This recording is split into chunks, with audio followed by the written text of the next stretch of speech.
తెలంగాణ రాకముందు సిద్దిపేట జిల్లాలో 50,000 మెట్రిక్ టన్నుల వడ్లు కొంటే కేసీఆర్ వచ్చిన తర్వాత 5,50,000 మెట్రిక్ టన్నుల వడ్లు కొన్నామని చెప్పారు మాజీ మంత్రి ఎమ్మెల్యే హరీష్ రావు.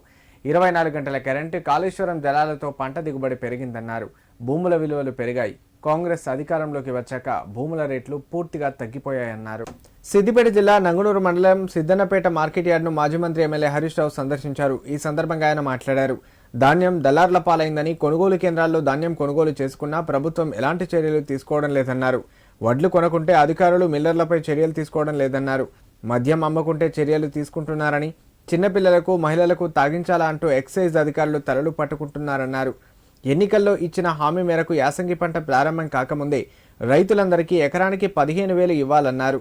కొంతమంది రైతులు బంగారం కుదవ పెట్టి 2 లక్షలకు పైగా ఉన్న రుణాన్ని చెల్లించినా రుణమాఫీ ఎందుకు చేస్తలేవన్నారు.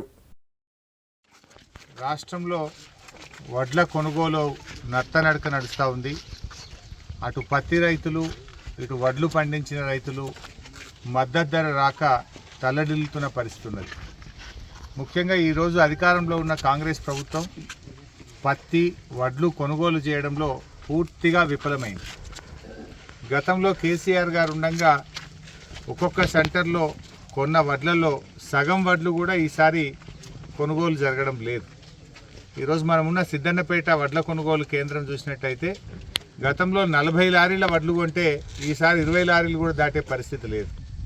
అంటే కొనుగోలు కేంద్రాలు ఆలస్యంగా ప్రారంభించడం కానీ, రైస్ మిల్లుల టైఅప్ ఆలస్యంగా జరగడం వల్ల కానీ, డబ్బులు త్వరితగతిన ఇవ్వకపోవడం వల్ల సగానికి సగం ధాన్యం దళార్ల పాలైపోయింది. అంటే 50% వడ్లు మధ్య దళార్లకు రైతులు అమ్ముకొని తీవ్రంగా నష్టపోయారు. 1,800, 1,900 రూపాయలకు మరి మధ్య దళార్లకు వడ్లు అమ్ముకున్నారు. 2,320 మద్దతు ధర ఉంటే 1,900కే వడ్లు అమ్ముకుంటే క్వింటాల్ మీద 400 రూపాయలు రైతులకు నష్టం జరిగింది. ఒకవైపేమో 500 బోనస్ ఇస్తున్నా అంటాడు ఈయన.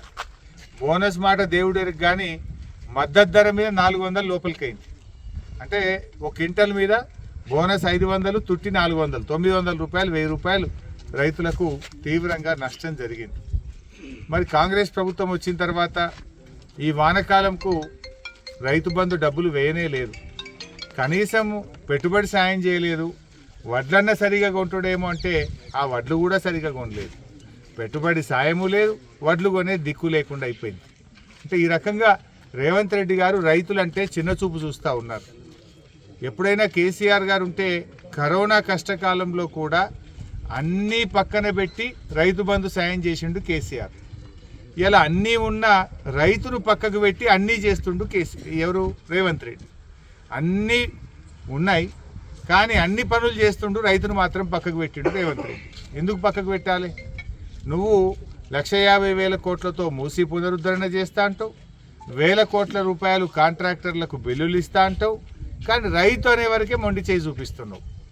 ఆనాడు కేసీఆర్కు రైతే ప్రాధాన్యం, రైతే మొట్టమొదటి లక్ష్యం కేసీఆర్ది. కానీ కాంగ్రెస్ ప్రభుత్వంది రైతు చివరన లాస్ట్ అయిపోయాడు. కాంగ్రెస్ పార్టీకి రైతు లాస్ట్ అయిపోయాడు. ఎందుకంటే నువ్వు రైతు బంధు ఇవ్వలేదు, బోనస్ ఇవ్వలేదు, రుణమాఫీ చేయలేదు. పోనీ వడ్లను కొన్నవా, పత్తెన కొన్నవా అంటే అది కూడా కొంటలేదు. అంటే అన్నిట్లలో రైతులు వెనకకే వేసినావు.